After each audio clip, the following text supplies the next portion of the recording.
Livro 4. Dos atos processuais. Título I. Da forma, do tempo e do lugar dos atos processuais. Capítulo I. Da forma dos atos processuais. Seção I. Dos atos em geral. Art. 188. Os atos e os termos processuais independem de forma determinada, salvo quando a lei expressamente a exigir, considerando-se válidos os que, realizados de outro modo, lhe preencham a finalidade essencial. Art. 189. Os atos processuais são públicos, todavia tramitam em segredo de justiça os processos em que o exija o interesse público ou social, que versem sobre casamento, separação de corpos, divórcio, separação, união estável, filiação, alimentos e guarda de crianças e adolescentes, em que constem dados protegidos pelo direito constitucional à intimidade, que versem sobre arbitragem, inclusive sobre cumprimento de carta arbitral, desde que a confidencialidade estipulada na arbitragem seja comprovada perante o juízo. Primeiro, o direito de consultar os autos de processo que tramite em segredo de justiça e de pedir certidões de seus atos é restrito às partes e aos seus procuradores. Segundo, o terceiro que demonstrar interesse jurídico pode requerer ao juiz certidão do dispositivo da sentença, bem como de inventário e de partilha resultantes de divórcio ou separação. Art. 190. Versando o processo sobre direitos que admitam autocomposição, é lícito às partes plenamente capazes estipular mudanças no procedimento para ajustá-lo às especificidades da causa e convencionar sobre os seus ônus, poderes, faculdades e deveres processuais, antes ou durante o processo. Parágrafo único. De ofício ou a requerimento, o juiz controlará a validade das convenções previstas neste artigo, recusando-lhes aplicação somente nos casos de nulidade ou de inserção abusiva em contrato de adesão ou em que alguma parte se encontre em manifesta situação de vulnerabilidade. Art. 191. De comum acordo, o juiz e as partes podem fixar calendário para a prática dos atos processuais, quando for o caso. Primeiro, o calendário vincula as partes e o juiz, e os prazos nele previstos somente serão modificados em casos excepcionais, devidamente justificados.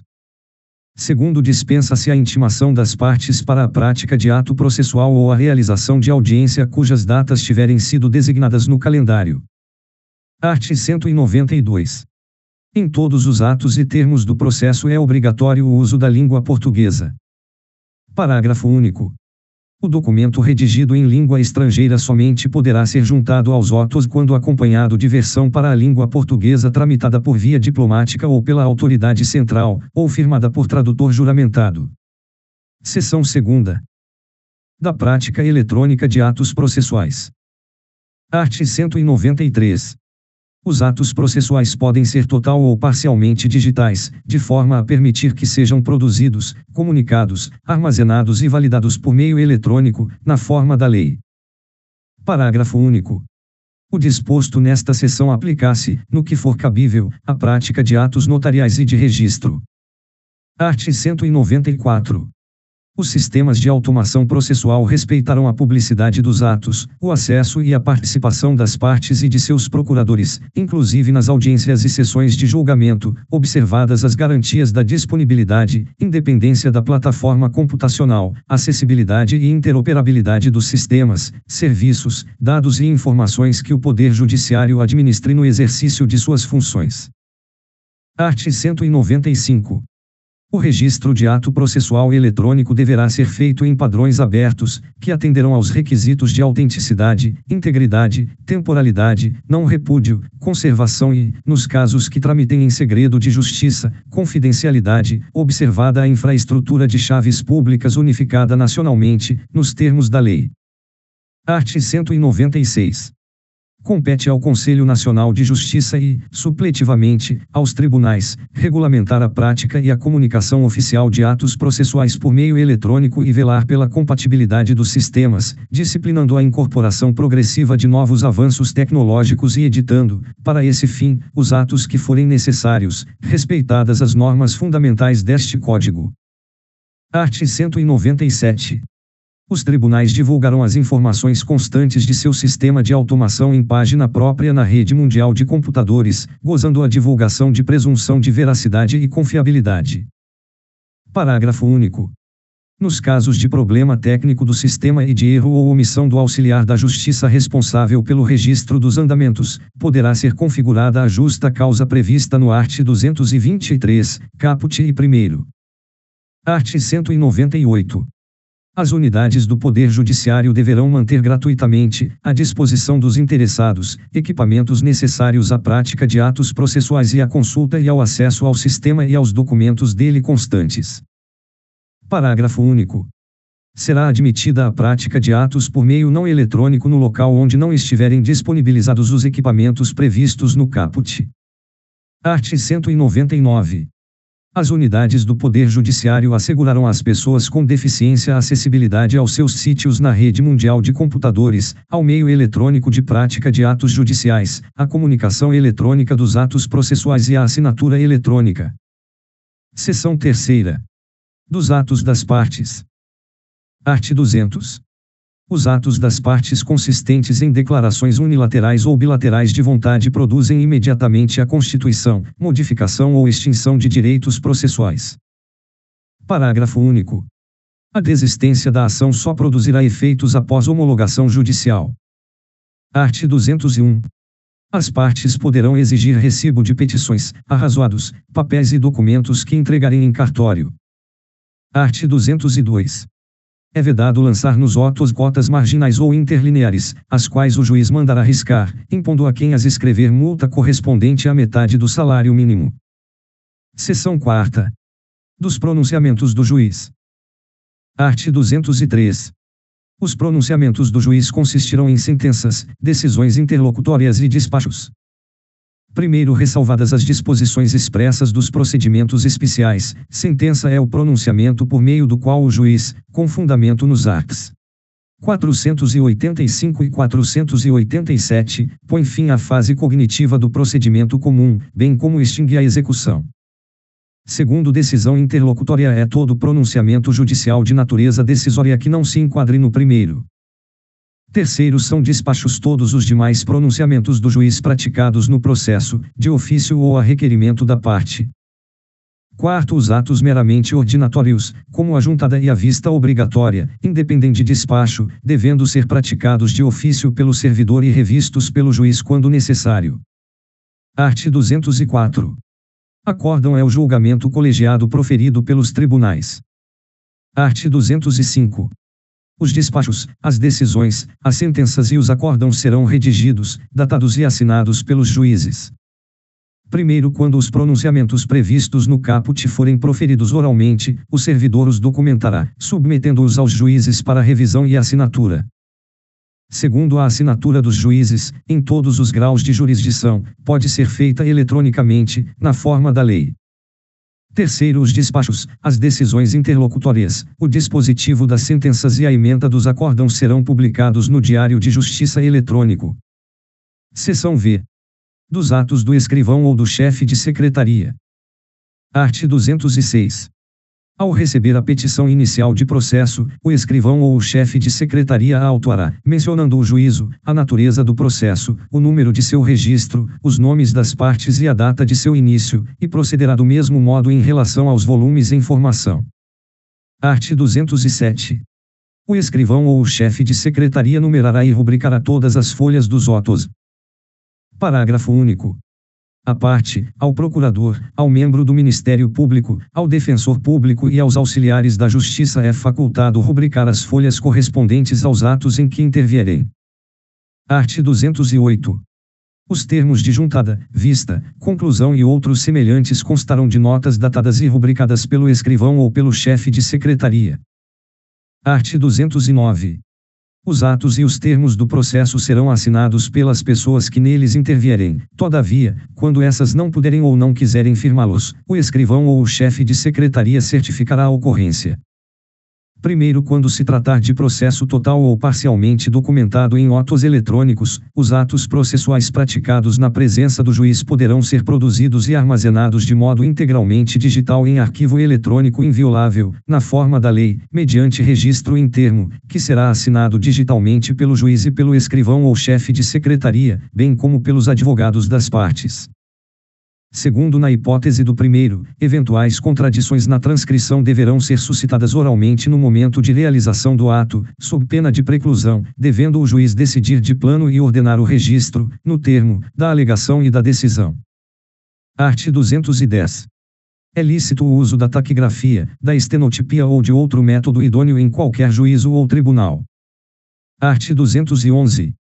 Não se admitem nos atos e termos processuais espaços em branco, salvo os que forem inutilizados, assim como entrelinhas, emendas ou rasuras, exceto quando expressamente ressalvadas. Capítulo 2. Do tempo e do lugar dos atos processuais. Seção I. Do tempo. Art. 212. Os atos processuais serão realizados em dias úteis, das 6 às 20 horas. Primeiro serão concluídos após as 20 horas os atos iniciados antes, quando o adiamento prejudicar a diligência ou causar grave dano. Segundo, independentemente de autorização judicial, as citações, intimações e penhoras poderão realizar-se no período de férias forenses, onde as houver, e nos feriados ou dias úteis fora do horário estabelecido neste artigo, observado o disposto no art. 5º, inciso 11, da Constituição Federal. Terceiro, quando o ato tiver de ser praticado por meio de petição em autos não eletrônicos, essa deverá ser protocolada no horário de funcionamento do fórum ou tribunal, conforme o disposto na Lei de Organização Judiciária Local. Art. 213. A prática eletrônica de ato processual pode ocorrer em qualquer horário até as 24 horas do último dia do prazo. Parágrafo único. O horário vigente no juízo perante o qual o ato deve ser praticado será considerado para fins de atendimento do prazo. Art. 214. Durante as férias forenses e nos feriados, não se praticarão atos processuais, excetuando-se os atos previstos no art. 212, segundo. A tutela de urgência. Art. 215. Processam-se durante as férias forenses, onde as houver, e não se suspendem pela superveniência delas os procedimentos de jurisdição voluntária e os necessários à conservação de direitos, quando puderem ser prejudicados pelo adiamento.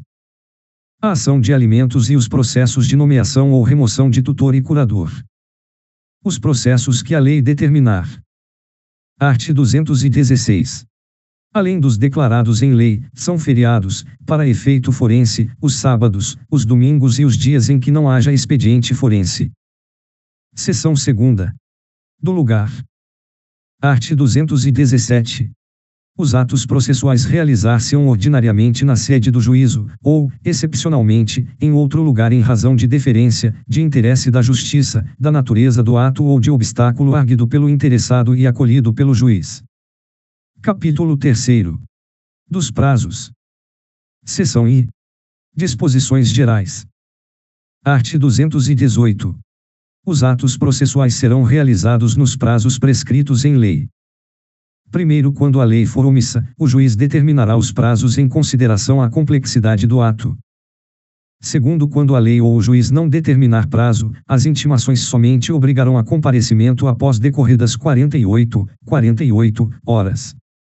Terceiro, inexistindo preceito legal ou prazo determinado pelo juiz, será de 5 dias o prazo para a prática de ato processual a cargo da parte. Quarto, será considerado tempestivo o ato praticado antes do termo inicial do prazo. Art. 219. Na contagem de prazo em dias, estabelecido por lei ou pelo juiz, computar-se-ão somente os dias úteis. Parágrafo único. O disposto neste artigo aplica-se somente aos prazos processuais. Art. 220. Suspende-se o curso do prazo processual nos dias compreendidos entre 20 de dezembro e 20 de janeiro, inclusive. Primeiro, ressalvadas as férias individuais e os feriados instituídos por lei, os juízes, os membros do Ministério Público, da Defensoria Pública e da Advocacia Pública e os auxiliares da Justiça exercerão suas atribuições durante o período previsto no caput. Segundo, durante a suspensão do prazo, não se realizarão audiências nem sessões de julgamento. Art. 221. Suspende-se o curso do prazo por obstáculo criado em detrimento da parte ou ocorrendo qualquer das hipóteses do art. 313, devendo o prazo ser restituído por tempo igual ao que faltava para sua complementação.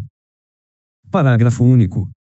Suspendem-se os prazos durante a execução de programa instituído pelo Poder Judiciário para promover a autocomposição, incumbindo aos tribunais especificar, com antecedência, a duração dos trabalhos. Art. 222. Na comarca, seção ou subseção judiciária onde for difícil o transporte, o juiz poderá prorrogar os prazos por até 2 meses. Primeiro, ao juiz é vedado reduzir prazos peremptórios sem anuência das partes. Segundo, havendo calamidade pública, o limite previsto no caput para prorrogação de prazos poderá ser excedido. Art. 223. Decorrido o prazo, extingue-se o direito de praticar ou de emendar o ato processual, independentemente de declaração judicial, ficando assegurado, porém, a parte provar que não o realizou por justa causa. Primeiro, considera-se justa causa o evento alheio à vontade da parte e que a impediu de praticar o ato por si ou por mandatário. Segundo, verificada a justa causa, o juiz permitirá à parte a prática do ato no prazo que lhe assinar. Art. 224. Salvo disposição em contrário, os prazos serão contados excluindo o dia do começo e incluindo o dia do vencimento.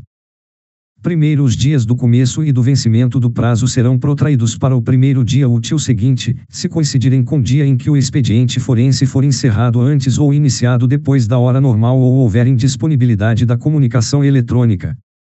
Segundo, considera-se como data de publicação o primeiro dia útil seguinte ao da disponibilização da informação no Diário da Justiça eletrônico. Terceiro, a contagem do prazo terá início no primeiro dia útil que seguir ao da publicação. Art. 225. A parte poderá renunciar ao prazo estabelecido exclusivamente em seu favor, desde que o faça de maneira expressa. Art. 226. O juiz proferirá os despachos no prazo de 5 dias. As decisões interlocutórias no prazo de 10 dias. As sentenças no prazo de 30 dias. Art. 227. Em qualquer grau de jurisdição, havendo motivo justificado, pode o juiz exceder, por igual tempo, os prazos a que está submetido. Art. 228. Incumbirá ao serventuário remeter os autos conclusos no prazo de um dia e executar os atos processuais no prazo de 5 dias, contado da data em que houver concluído o ato processual anterior, se lhe foi imposto pela lei. Tiver ciência da ordem, quando determinada pelo juiz. Primeiro, ao receber os autos, o serventuário certificará o dia e a hora em que teve ciência da ordem referida no inciso 2º. Segundo, nos processos em autos eletrônicos, a juntada de petições ou de manifestações em geral ocorrerá de forma automática, independentemente de ato de serventuário da Justiça. Art. 229. Os litisconsortes que tiverem diferentes procuradores, de escritórios de advocacia distintos, terão prazos contados em dobro para todas as suas manifestações, em qualquer juízo ou tribunal, independentemente de requerimento. Primeiro, cessa a contagem do prazo em dobro se, havendo apenas dois réus, é oferecida defesa por apenas um deles. Segundo, não se aplica o disposto no caput aos processos em autos eletrônicos. Art. 230. O prazo para a parte, o procurador, a advocacia pública, a defensoria pública e o Ministério Público será contado da citação, da intimação ou da notificação. Art. 231. Salvo disposição em sentido diverso, considera-se dia do começo do prazo a data de juntada aos autos do aviso de recebimento, quando a citação ou a intimação for pelo correio. A data de juntada aos autos do mandado cumprido, quando a citação ou a intimação for por oficial de justiça. A data de ocorrência da citação ou da intimação, quando ela se der por ato do escrivão ou do chefe de secretaria. O dia útil seguinte ao fim da dilação assinada pelo juiz, quando a citação ou a intimação for por edital. O dia útil seguinte à consulta ao teor da citação ou da intimação ou ao término do prazo para que a consulta se dê, quando a citação ou a intimação for eletrônica. A data de juntada do comunicado de que trata o art. 232 ou, não havendo esse, a data de juntada da carta aos autos de origem devidamente cumprida, quando a citação ou a intimação se realizar em cumprimento de carta. A data de publicação, quando a intimação se der pelo Diário da Justiça impresso ou eletrônico. O dia da carga, quando a intimação se der por meio da retirada dos autos, em carga, do cartório ou da secretaria. Primeiro, quando houver mais de um réu, o dia do começo do prazo para contestar corresponderá à última das datas a que se referem os incisos e a sexta do caput. Segundo, havendo mais de um intimado, o prazo para cada um é contado individualmente. Terceiro, quando o ato tiver de ser praticado diretamente pela parte ou por quem, de qualquer forma, participe do processo, sem a intermediação de representante judicial, o dia do começo do prazo para cumprimento da determinação judicial corresponderá à data em que se der a comunicação. Quarto, aplicar-se o disposto no inciso 2º do caput à citação com hora certa. Art. 232. Nos atos de comunicação por carta precatória, rogatória ou de ordem, a realização da citação ou da intimação será imediatamente informada, por meio eletrônico, pelo juiz deprecado ao juiz deprecante. Seção 2ª. Da verificação dos prazos e das penalidades. Art. 233. Incumbe ao juiz verificar se o serventuário excedeu, sem motivo legítimo, os prazos estabelecidos em lei. Primeiro, constatada a falta, o juiz ordenará a instauração de processo administrativo, na forma da lei. Segundo, qualquer das partes, o Ministério Público ou a Defensoria Pública poderá representar ao juiz contra o serventuário que injustificadamente exceder os prazos previstos em lei. Art. 234. Os advogados públicos ou privados, o defensor público e o membro do Ministério Público devem restituir os autos no prazo do ato a ser praticado. Primeiro, é lícito a qualquer interessado exigir os autos do advogado que exceder prazo legal. Segundo, se, intimado, o advogado não devolver os autos no prazo de 3 dias, perderá o direito à vista fora de cartório e incorrerá em multa correspondente à metade do salário mínimo. Terceiro, verificada a falta, o juiz comunicará o fato à seção local da Ordem dos Advogados do Brasil para procedimento disciplinar e imposição de multa. Quarto, se a situação envolver membro do Ministério Público, da Defensoria Pública ou da Advocacia Pública, a multa, se for o caso, será aplicada ao agente público responsável pelo ato. Quinto, verificada a falta, o juiz comunicará o fato ao órgão competente responsável pela instauração de procedimento disciplinar contra o membro que atuou no feito. Art. 235. Qualquer parte, o Ministério Público ou a Defensoria Pública poderá representar ao corregedor do Tribunal ou ao Conselho Nacional de Justiça contra juiz ou relator que injustificadamente exceder os prazos previstos em lei, regulamento ou regimento interno.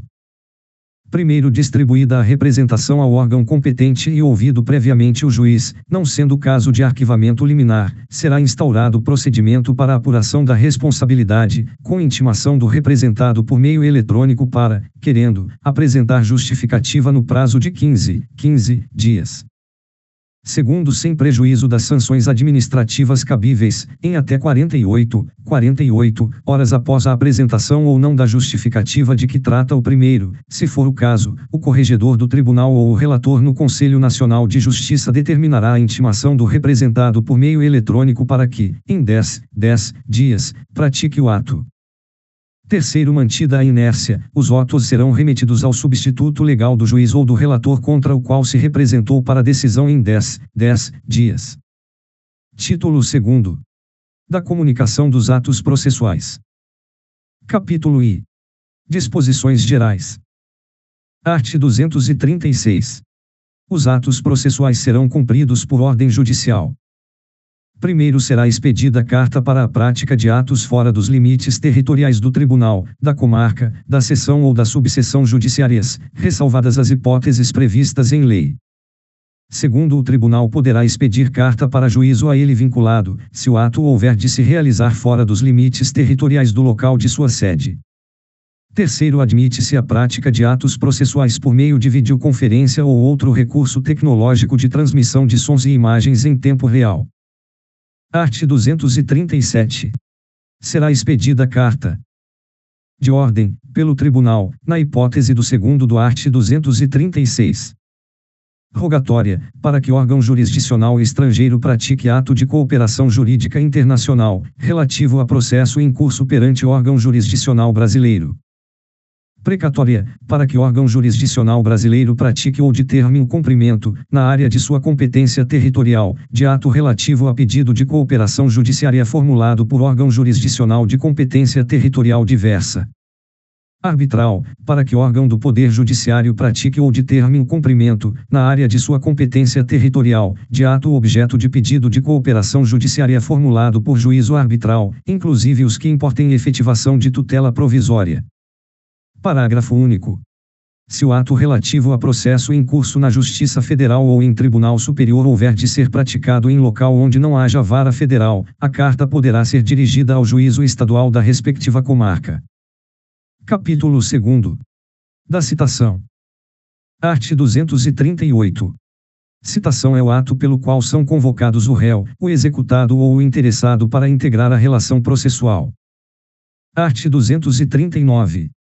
Para a validade do processo é indispensável a citação do réu ou do executado, ressalvadas as hipóteses de indeferimento da petição inicial ou de improcedência liminar do pedido. Primeiro, o comparecimento espontâneo do réu ou do executado supre a falta ou a nulidade da citação, fluindo a partir desta data o prazo para a apresentação de contestação ou de embargos à execução. Segundo, rejeitada a alegação de nulidade, tratando-se de processo de conhecimento, o réu será considerado rével. Execução, o feito terá seguimento. Art. 240. A citação válida, ainda quando ordenada por juízo incompetente, induz litispendência, torna litigiosa a coisa e constitui em mora o devedor, ressalvado o disposto nos arts. 397 e 398 da Lei no 10.406, de 10 de janeiro de 2002, Código Civil. Primeiro, a interrupção da prescrição, operada pelo despacho que ordena a citação, ainda que proferido por juízo incompetente, retroagirá a data de propositura da ação. Segundo, incumbe ao autor adotar, no prazo de 10 dias, as providências necessárias para viabilizar a citação, sob pena de não se aplicar o disposto no primeiro. Terceiro, a parte não será prejudicada pela demora imputável exclusivamente ao serviço judiciário. Quarto, o efeito retroativo a que se refere o primeiro aplicar-se à decadência e aos demais prazos extintivos previstos em lei. Art. 241. Transitada em julgado a sentença de mérito proferida em favor do réu antes da citação, incumbe ao escrivão ou ao chefe de secretaria comunicar-lhe o resultado do julgamento. Art. 242. A citação será pessoal, podendo, no entanto, ser feita na pessoa do representante legal ou do procurador do réu, do executado ou do interessado. Primeiro, na ausência do citando, a citação será feita na pessoa de seu mandatário, administrador, preposto ou gerente, quando a ação se originar de atos por eles praticados. Segundo, o locador que se ausentar do Brasil sem cientificar o locatário de que deixou, na localidade onde estiver situado o imóvel, procurador com poderes para receber citação será citado na pessoa do administrador do imóvel encarregado do recebimento dos aluguéis, que será considerado habilitado para representar o locador em juízo. Terceiro, a citação da União, dos Estados, do Distrito Federal, dos municípios e de suas respectivas autarquias e fundações de direito público será realizada perante o órgão de advocacia pública responsável por sua representação judicial. Art. 243. A citação poderá ser feita em qualquer lugar em que se encontre o réu, o executado ou o interessado. Parágrafo único. O militar em serviço ativo será citado na unidade em que estiver servindo, se não for conhecida sua residência ou nela não for encontrado. Art. 244. Não se fará a citação, salvo para evitar o perecimento do direito de quem estiver participando de ato de culto religioso, de cônjuge, de companheiro ou de qualquer parente do morto, consanguíneo ou afim, em linha reta ou na linha colateral em segundo grau, no dia do falecimento e nos 7 dias seguintes. De noivos, nos 3 primeiros dias seguintes ao casamento. De doente, enquanto grave o seu estado. Art. 245. Não se fará citação quando se verificar que o citando é mentalmente incapaz ou está impossibilitado de recebê-la. Primeiro, o oficial de justiça descreverá e certificará minuciosamente a ocorrência. Segundo, para examinar o citando, o juiz nomeará médico, que apresentará laudo no prazo de 5 dias. Terceiro, dispensa-se a nomeação de que trata o segundo se pessoa da família apresentar declaração do médico do citando que ateste a incapacidade deste. Quarto, reconhecida a impossibilidade, o juiz nomeará curador ao citando, observando, quanto à sua escolha, a preferência estabelecida em lei e restringindo a nomeação à causa. Quinto, a citação será feita na pessoa do curador, a quem incumbirá a defesa dos interesses do citando. Art. 246. A citação será feita pelo correio, por oficial de justiça, pelo escrivão ou chefe de secretaria, se o citando comparecer em cartório, por edital, por meio eletrônico, conforme regulado em lei. Primeiro, com exceção das microempresas e das empresas de pequeno porte, as empresas públicas e privadas são obrigadas a manter cadastro nos sistemas de processo em autos eletrônicos, para efeito de recebimento de citações e intimações, as quais serão efetuadas preferencialmente por esse meio.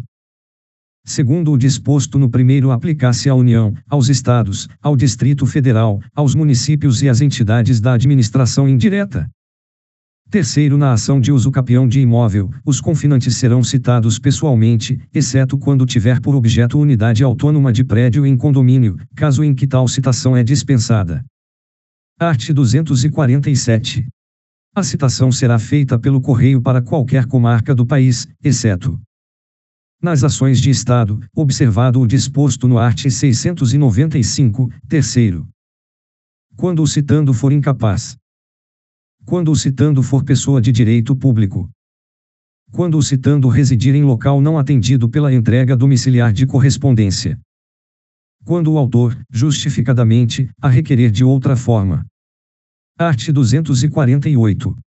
Deferida a citação pelo correio, o escrivão ou o chefe de secretaria remeterá ao citando cópias da petição inicial e do despacho do juiz e comunicará o prazo para a resposta, o endereço do juízo e o respectivo cartório. Primeiro, a carta será registrada para entrega ao citando, exigindo-lhe o carteiro, ao fazer a entrega, que assine o recibo.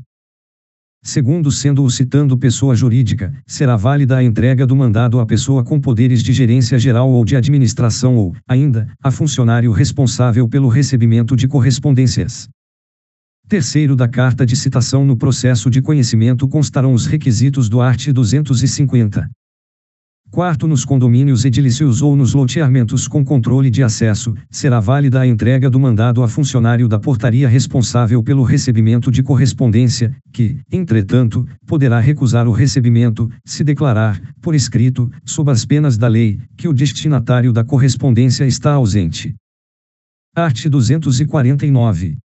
A citação será feita por meio de oficial de justiça nas hipóteses previstas neste Código ou em lei, ou quando frustrada a citação pelo correio. Art. 250.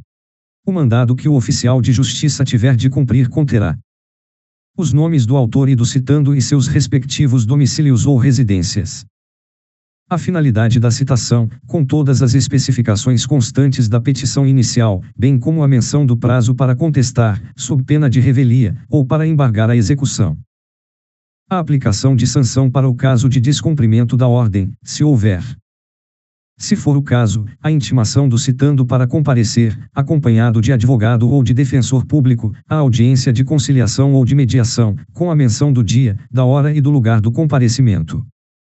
A cópia da petição inicial, do despacho ou da decisão que deferir tutela provisória. A assinatura do escrivão ou do chefe de secretaria e a declaração de que o subscreve por ordem do juiz. Art. 251. Incumbe ao oficial de justiça procurar o citando e, onde o encontrar, citá-lo. Lendo-lhe o mandado e entregando-lhe a contrafé. Portando por fé se recebeu ou recusou a contrafé. Obtendo a nota de ciente ou certificando que o citando não há apos no mandado. Art. 252. Quando, por duas vezes, o oficial de justiça houver procurado o citando em seu domicílio ou residência sem o encontrar, deverá, havendo suspeita de ocultação, intimar qualquer pessoa da família ou, em sua falta, qualquer vizinho de que, no dia útil imediato, voltará a fim de efetuar a citação, na hora que designar. Parágrafo único. Nos condomínios edilícios ou nos loteamentos com controle de acesso, será válida a intimação a que se refere o caput feita a funcionário da portaria responsável pelo recebimento de correspondência. Art. 253. No dia e na hora designados, o oficial de justiça, independentemente de novo despacho, comparecerá ao domicílio ou à residência do citando a fim de realizar a diligência. Primeiro, se o citando não estiver presente, o oficial de justiça procurará informar-se das razões da ausência, dando por feita a citação, ainda que o citando se tenha ocultado em outra comarca, seção ou subseção judiciárias. Segundo, a citação com hora certa será efetivada mesmo que a pessoa da família ou o vizinho que houver sido intimado esteja ausente, ou se, embora presente, a pessoa da família ou o vizinho se recusar a receber o mandado. Terceiro, da certidão da ocorrência, o oficial de justiça deixará contrafé com qualquer pessoa da família ou vizinho, conforme o caso, declarando-lhe o nome. Quarto, o oficial de justiça fará constar do mandado a advertência de que será nomeado curador especial se houver revelia. Art. 254. Feita a citação com hora certa, o escrivão ou chefe de secretaria enviará ao réu, executado ou interessado, no prazo de 10 dias, contado da data da juntada do mandado aos autos, carta, telegrama ou correspondência eletrônica, dando-lhe de tudo ciência. Art. 255. Nas comarcas contíguas de fácil comunicação e nas que se situem na mesma região metropolitana, o oficial de justiça poderá efetuar, em qualquer delas, citações, intimações, notificações, penhoras e quaisquer outros atos executivos. Art. 256. A citação por edital será feita quando desconhecido ou incerto o citando. Quando ignorado, incerto ou inacessível o lugar em que se encontrar o citando.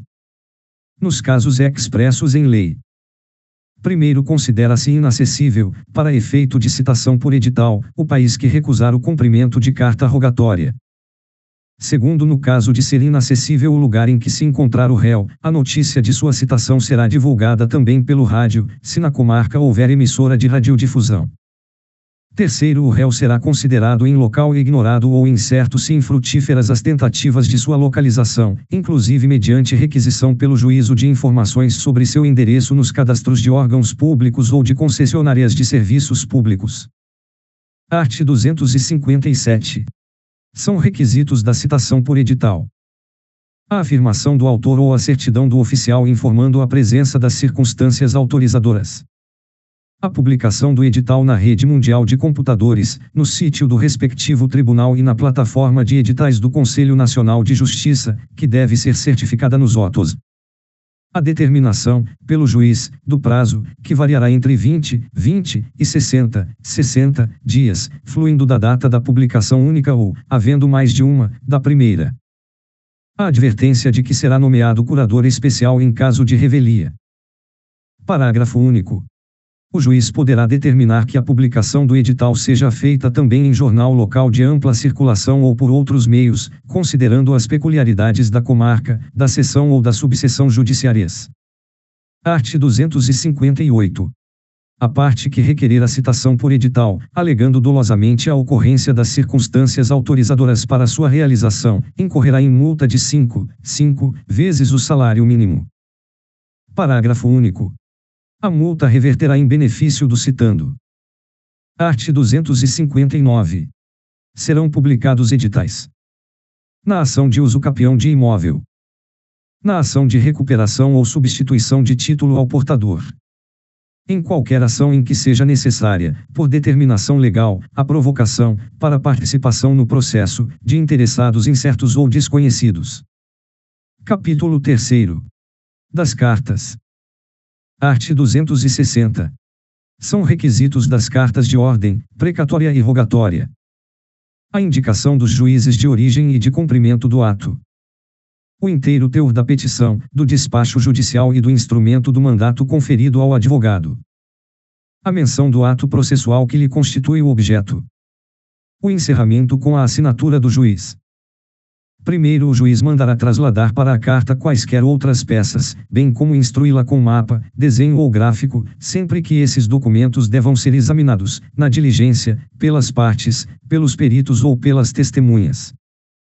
Segundo, quando o objeto da carta for exame pericial sobre documento, este será remetido em original, ficando nos autos reprodução fotográfica. Terceiro, a carta arbitral atenderá, no que couber, aos requisitos a que se refere o caput e será instruída com a convenção de arbitragem e com as provas da nomeação do árbitro e de sua aceitação da função. Art. 261. Em todas as cartas o juiz fixará o prazo para cumprimento, atendendo à facilidade das comunicações e à natureza da diligência. Primeiro, as partes deverão ser intimadas pelo juiz do ato de expedição da carta. Segundo, expedida a carta, as partes acompanharão o cumprimento da diligência perante o juízo destinatário, ao qual compete a prática dos atos de comunicação. Terceiro, a parte a quem interessar o cumprimento da diligência cooperará para que o prazo a que se refere o caput seja cumprido. Art. 262. A carta tem caráter itinerante, podendo, antes ou depois de lhe ser ordenado o cumprimento, ser encaminhada a juízo diverso do que dela consta, a fim de se praticar o ato. Parágrafo único. O encaminhamento da carta a outro juízo será imediatamente comunicado ao órgão expedidor, que intimará as partes. Art. 263. As cartas deverão, preferencialmente, ser expedidas por meio eletrônico, caso em que a assinatura do juiz deverá ser eletrônica, na forma da lei. Art. 264. A carta de ordem e a carta precatória por meio eletrônico, por telefone ou por telegrama conterão, em resumo substancial, os requisitos mencionados no art. 250, especialmente no que se refere à aferição da autenticidade. Art. 265. O secretário do tribunal, o escrivão ou o chefe de secretaria do juízo deprecante transmitirá, por telefone, a carta de ordem ou a carta precatória ao juízo em que houver de se cumprir o ato, por intermédio do escrivão do primeiro ofício da primeira vara, se houver na comarca mais de um ofício ou de uma vara, observando-se, quanto aos requisitos, o disposto no art. 264. Primeiro, o escrivão ou o chefe de secretaria, no mesmo dia ou no dia útil imediato, telefonará ou enviará mensagem eletrônica ao secretário do tribunal, ao escrivão ou ao chefe de secretaria do juízo deprecante, lendo-lhe os termos da carta e solicitando-lhe que os confirme. Segundo, sendo confirmada, o escrivão ou o chefe de secretaria submeterá a carta a despacho. Art. 266. Serão praticados de ofício os atos requisitados por meio eletrônico e de telegrama, devendo a parte depositar, contudo, na secretaria do tribunal ou no cartório do juízo deprecante, a importância correspondente às despesas que serão feitas no juízo em que houver de praticar-se o ato. Art. 267. O juiz recusará cumprimento à carta precatória ou arbitral, devolvendo-a com decisão motivada quando a carta não estiver revestida dos requisitos legais. Faltar ao juiz competência em razão da matéria ou da hierarquia. O juiz tiver dúvida acerca de sua autenticidade. Parágrafo único. No caso de incompetência em razão da matéria ou da hierarquia, o juiz deprecado, conforme o ato a ser praticado, poderá remeter a carta ao juiz ou ao tribunal competente. Art. 268. Cumprida a carta, será devolvida ao juízo de origem no prazo de 10 dias, independentemente de traslado, pagas as custas pela parte. Capítulo 4. Das intimações. Art. 269.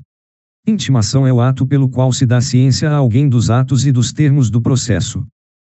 Primeiro, é facultado aos advogados promover a intimação do advogado da outra parte por meio do correio, juntando aos autos, a seguir, cópia do ofício de intimação e do aviso de recebimento.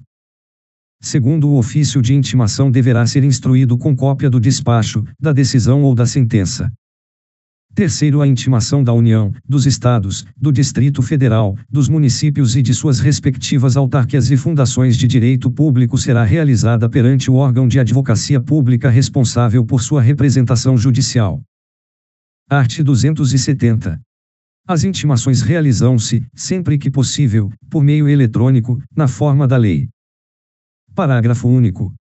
Aplicar-se ao Ministério Público, à Defensoria Pública e à Advocacia Pública o disposto no primeiro do art. 246. Art. 271.